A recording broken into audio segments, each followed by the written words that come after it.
Je dois avouer, sœurs et frères, que l'évangile que nous venons d'entendre me met assez mal à l'aise. Nous sommes face à un texte où Jésus n'enseigne rien, il ne dit quasiment rien et ne fait rien. Et ce texte me met mal à l'aise parce qu'il est facile de lui faire dire n'importe quoi. Nous avons, vous l'avez entendu, 10 hommes frappés par la maladie et qui demandent de l'aide à Jésus. Il les envoie vers les prêtres pour accomplir les rites de purification et en chemin, ces 10 hommes constatent qu'ils sont guéris. Mais un seul, et le texte prend soin de souligner que c'est un étranger, fait demi-tour et exprime sa gratitude à Jésus.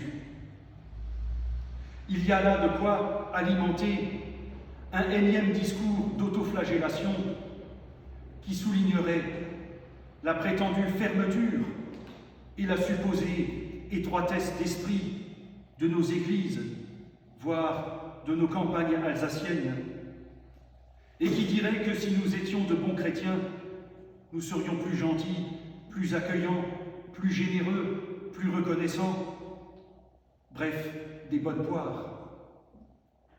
On pourrait aussi, comme le faisait Luther en son temps, voir dans ces 9 lépreux guéris qui se rendent au temple, excusez-moi, les méchants catholiques qui se fondent sur leurs œuvres, alors que le Samaritain serait le gentil protestant qui ne compte que sur la grâce.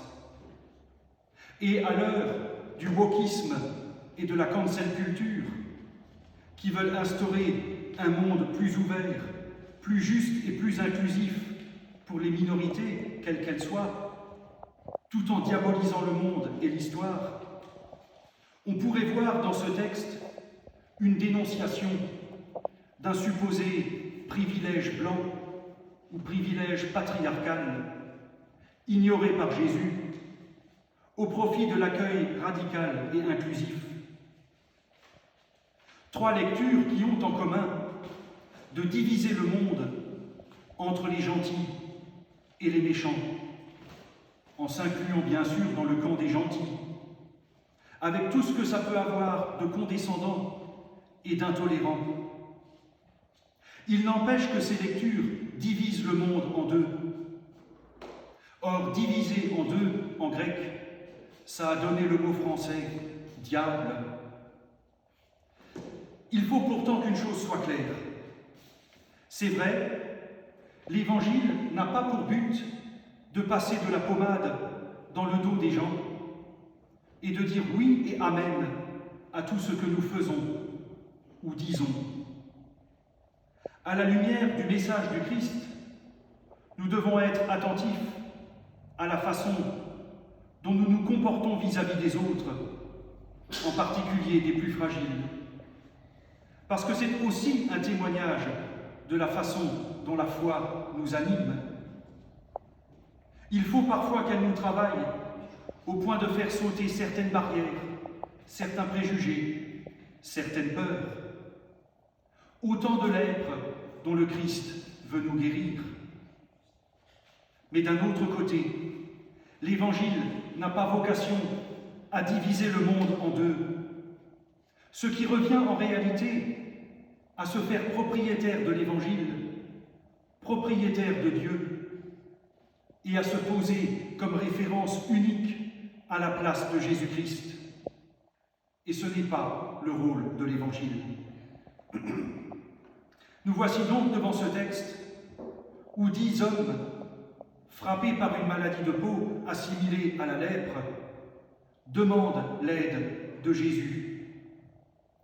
On nous dit qu'ils sont guéris alors qu'ils sont en chemin, et l'un d'eux, un étranger donc, vient dire sa reconnaissance et reçoit les éloges de Jésus. Cette mention dit toute la portée universaliste du message de Jésus-Christ, qui témoigne d'un Dieu qui est le Dieu de l'humanité entière et dont l'amour et la grâce concernent tous les humains. Mais je n'en veux pas pour autant aux 9 autres. La maladie dont ils souffrent n'a pas seulement des conséquences médicales, elle a aussi des conséquences sociales. Elle implique l'isolement, la mise à l'écart, donc l'exclusion sociale pour éviter de contaminer les autres. Et nous pouvons le comprendre, nous avons tous vu les dégâts des confinements et des quarantaines liées au Covid. Mais la maladie a aussi des conséquences psychiques. Du jour au lendemain, elle donne l'impression que le monde s'écroule. Elle ouvre à un avenir incertain et inconnu, donc angoissant. Et la question du sens se pose. À quoi bon continuer? À quoi bon commencer ou se lancer dans quelque chose quand on se pense fichu?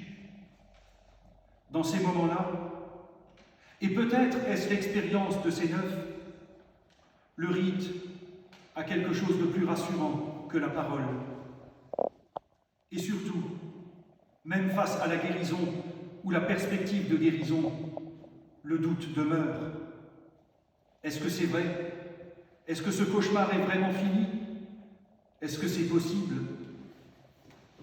Et le chemin est long et terriblement difficile pour revenir à la normalité, pour faire la paix avec sa propre histoire.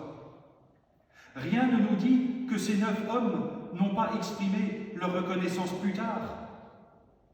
Il leur a sans doute fallu plus de temps que le Samaritain.